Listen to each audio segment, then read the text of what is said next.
Chapter 7. Love. Every man on this planet is taking his initiation in love. A new commandment I give unto you, that ye love one another. Ouspensky states in Tertium Organum that love is a cosmic phenomenon and opens to man the fourth dimensional world, the world of the wondrous. Real love is selfish and free from fear. It pours itself out upon the object of its affection without demanding any return. Its joy is in the joy of giving. Love is God in manifestation and the strongest magnetic force in the universe. Pure, unselfish love draws to itself its own.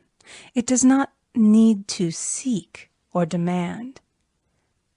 Scarcely anyone has the faintest conception of real love. Man is selfish, tyrannical, or fearful in his affections, thereby losing the things he loves.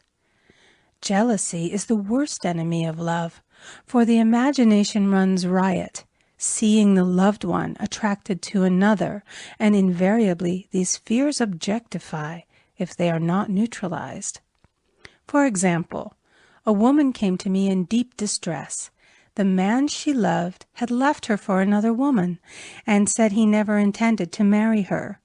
She was torn with jealousy and resentment, and said she hoped he would suffer as he had made her suffer, and added, "How could he leave me when I loved him so much?" I replied, "You are not loving that man, you are hating him," and added, "You can never receive what you have never given. Give a perfect love, and you will receive a perfect love. Perfect yourself on this man. Give him a perfect, unselfish love, demanding nothing in return. Do not criticize or condemn, and bless him wherever he is." She replied, "No, I won't bless him unless I know where he is." "Well," I said, "that is not real love. When you send out real love will return to you, either from this man or his equivalent, for if this man is not the divine selection, you will not want him. As you are one with God, you are one with the love which belongs to you by divine right." Several months passed, and matters remained about the same, but she was working conscientiously within herself. I said, "When you are no longer disturbed by his cruelty, he will cease to be cruel, as you are attracting it through your own emotions." Then I told her of a brotherhood in India who never said good morning to each other. They used these words, "I salute the divinity in you." They saluted the divinity in every man and in the wild animals in the jungle, and they were never harmed, for they saw only God in every living thing. I said, "Salute the divinity in this man and say, 'I see your divine self only. I see you as God sees you, perfect, made in his image and likeness.'" She found she was becoming more poised and gradually losing her resentment. He was a captain, and she always called him the Cap. One day she said suddenly, "God bless the Cap, wherever he is." I replied, "Now that is real love, and when you have become a complete circle and are no longer disturbed by the situation, you will have his love or attract its equivalent." I was moving at this time and did not have a telephone, so was out of touch with her for a few weeks, when one morning I received a letter saying, "We are married." At the earliest opportunity, I paid her a call. My first words were, "What happened?" "Oh," she exclaimed, "a miracle! One day I woke up and all suffering had ceased. I saw him that evening, and he asked me to marry him. We were married in about a week, and I have never seen a more devoted man." There is an old saying, "No man is your enemy, no man is your friend. Every man is your teacher." So one should become impersonal and learn what each man has to teach him, and soon he would learn his lessons and be free. The woman's lover was teaching her selfish love, which every man sooner or later must learn. Suffering is not necessary for man's development. It is the result of violation of spiritual law, but few people seem able to rouse themselves from their soul sleep without it. When people are happy, they usually become selfish, and automatically the law of karma is set in action. Man often suffers loss through lack of appreciation. I knew a woman who had a very nice husband, but she said often, "I don't care anything about being married, but that is nothing against my husband. I'm simply not interested in married life." She had other interests and scarcely remembered she had a husband. She only thought of him when she saw him. One day her husband told her he was in love with another woman and left. She came to me in distress and resentment. I replied, "It is exactly what you spoke the word for. You said you didn't care anything about being married, so the subconscious worked to get you unmarried." She said, "Oh yes, I see. People get what they want and then feel very much hurt." She soon became in perfect harmony with the situation and knew they were both much happier apart. When a woman becomes indifferent or critical and ceases to be an inspiration to her husband, he misses the stimulus of their early relationship and is restless and unhappy.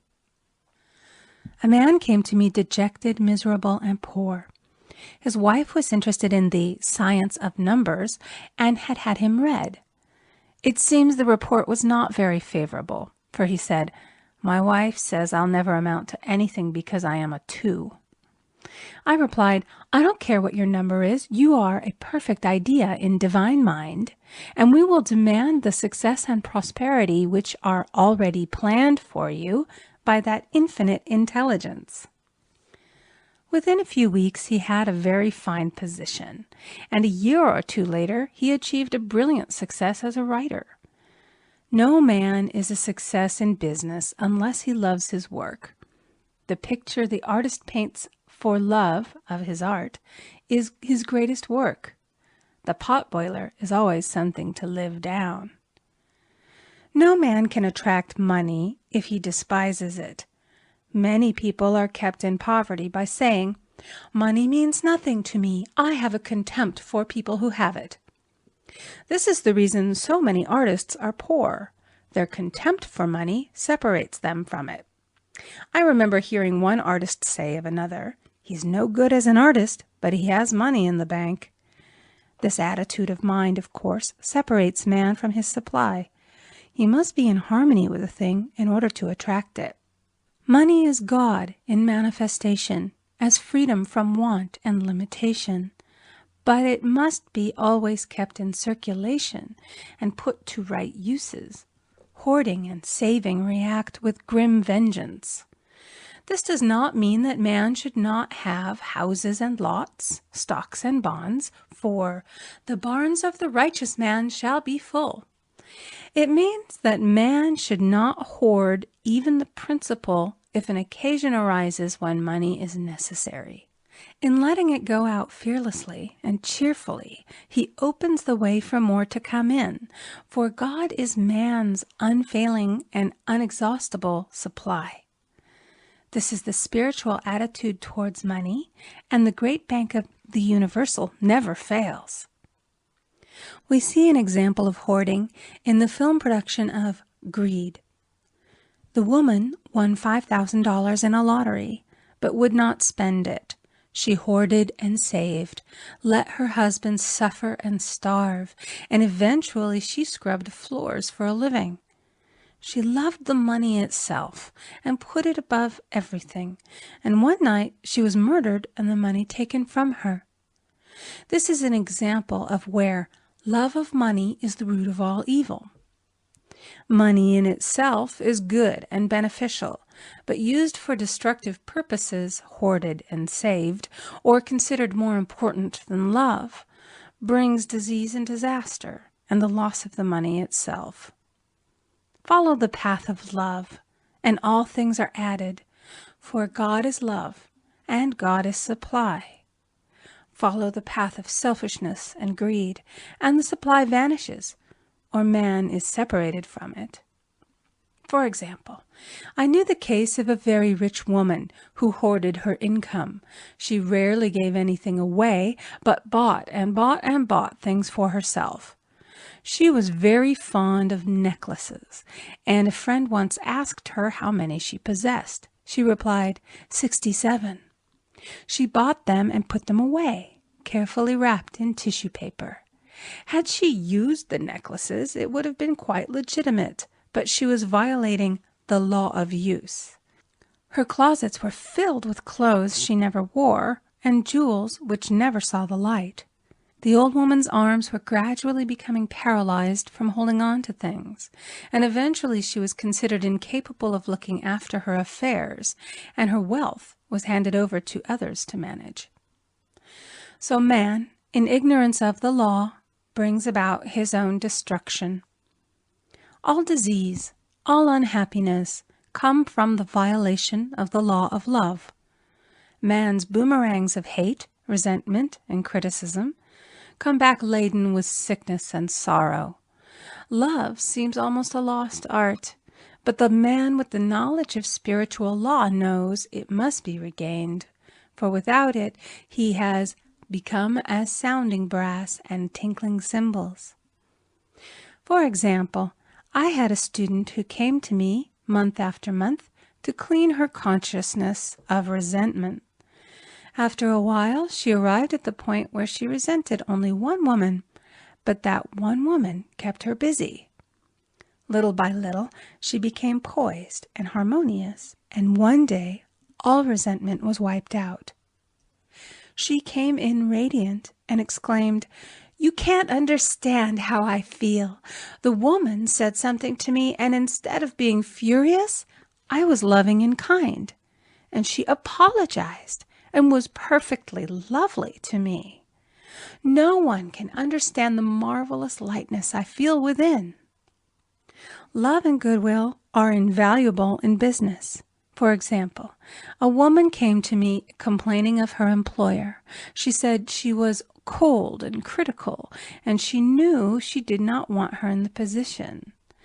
"Well," I replied, "salute the divinity in the woman and send her love." She said, "I can't. She's a marble woman." I answered, "You remember the story of the sculptor who asked for a certain piece of marble? He was asked why he wanted it, and he replied, 'Because there is an angel in the marble.' And out of it he produced a wonderful work of art." She said, "Very well, I'll try it."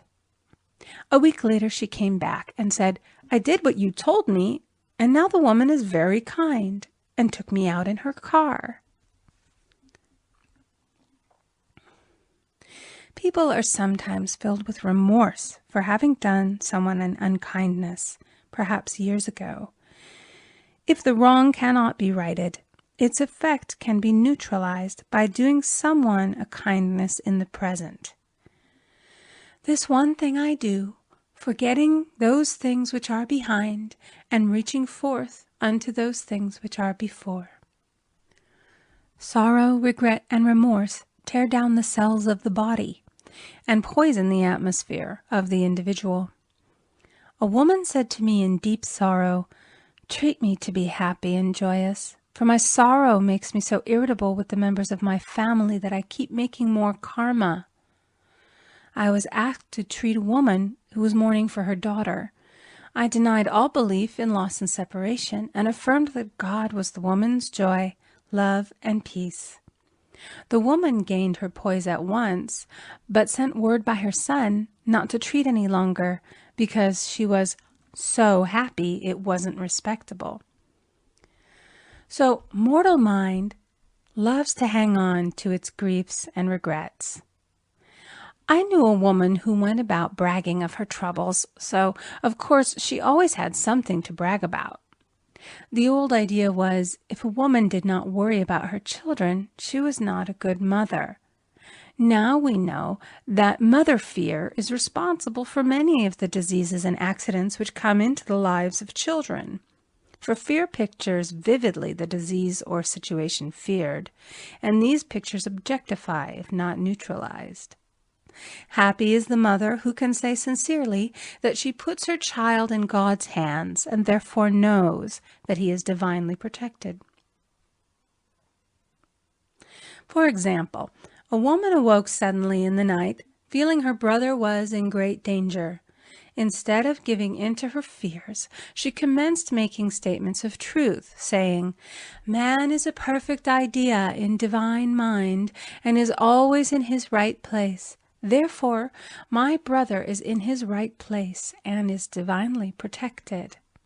The next day, she found that her brother had been in close proximity to an explosion in a mine, but had miraculously escaped. So man is his brother's keeper in thought, and every man should know that the thing he loves dwells in the secret place of the Most High and abides under the shadow of the Almighty. "There shall no evil befall thee, neither shall any plague come nigh thy dwelling. Perfect love casteth out fear. He that feareth is not made perfect in love. And love is the fulfilling of the law."